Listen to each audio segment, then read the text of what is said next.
Welcome back to my channel. My name is Erica, where I like to share all about simplified homemaking, which includes simple recipes.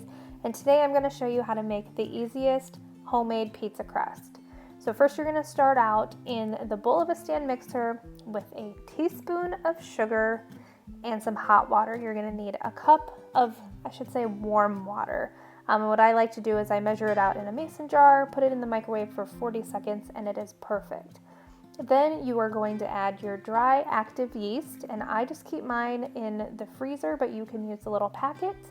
If you're using a packet, you just need one. If you are using it from a bulk storage, you need 2 teaspoons and a quarter teaspoon. So a total of 2 1/4 teaspoons. Sprinkle that on there, and we're just gonna let that sit for about 5 minutes until it gets nice and bubbly. After 5 minutes, your yeast mixture should look like this. If it doesn't, you might have a problem with your yeast, so you might have to start over again, so just be aware of that. But then we are going to add a 1/4 cup of olive oil. You can use any kind of neutral tasting oil. I prefer olive oil just because that's what I always have on hand, but you do you. We're just going to add that in, and then we're going to add in our all-purpose flour.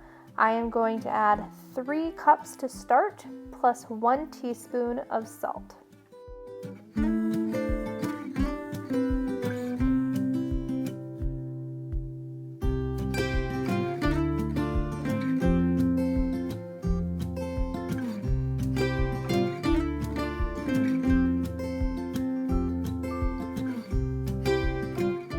Once you have all of your ingredients added into your bowl, you're going to put your dough hook on your stand mixer, and we're going to knead this for about 3 to 5 minutes or so. You want the dough to be nice and bouncy and not sticky. You can also do this by hand if you want. You do not need to have a stand mixer. It just makes the process go a little faster.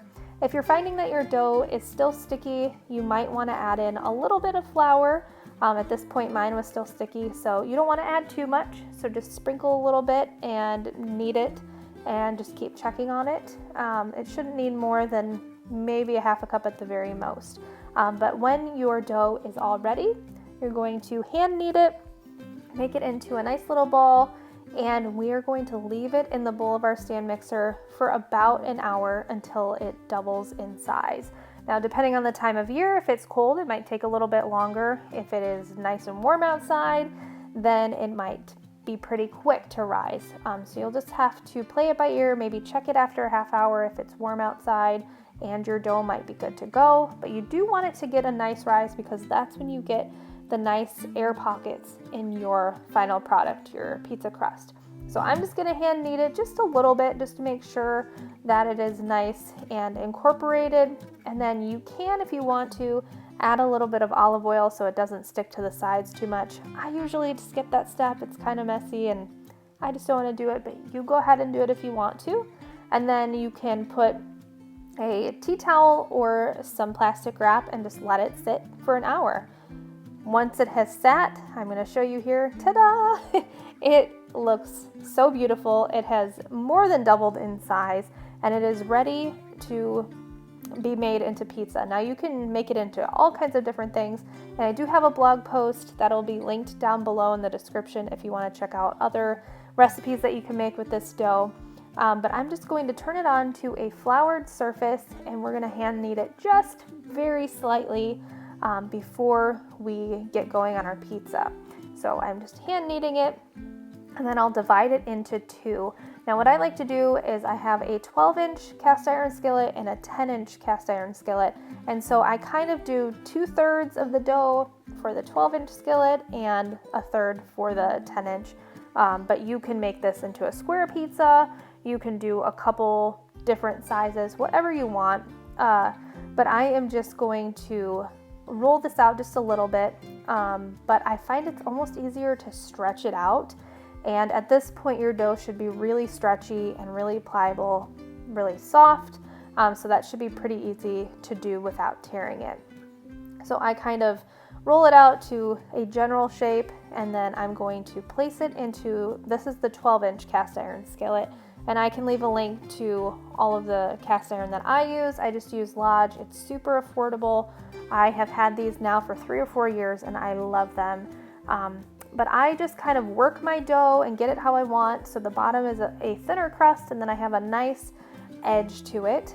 And then I'm just gonna make my pizza. So I make my own homemade pizza sauce, which maybe I'll do a video on at some point, but you can add whatever toppings you want to. We're just gonna go with pepperoni and cheese tonight.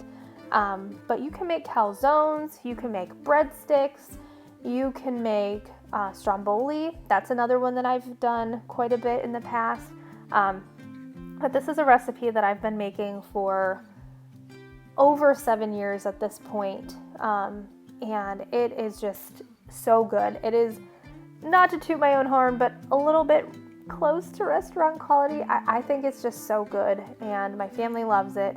But if you're making pizza, I'm just gonna bake it at 425 Fahrenheit for about 17 minutes, and then it comes out looking like this. It is so good, so delicious. Like I said, the crust gets nice and airy and super delicious, so I'll show you that right now. But if you want to see more videos like this, I would love it if you would subscribe to my channel. Hit that notification bell so you can be notified every time that I upload a new video. I upload videos on simple recipes, DIY projects, and natural living. But I hope you enjoyed this video, and thank you so much for being here. Have a great rest of your day.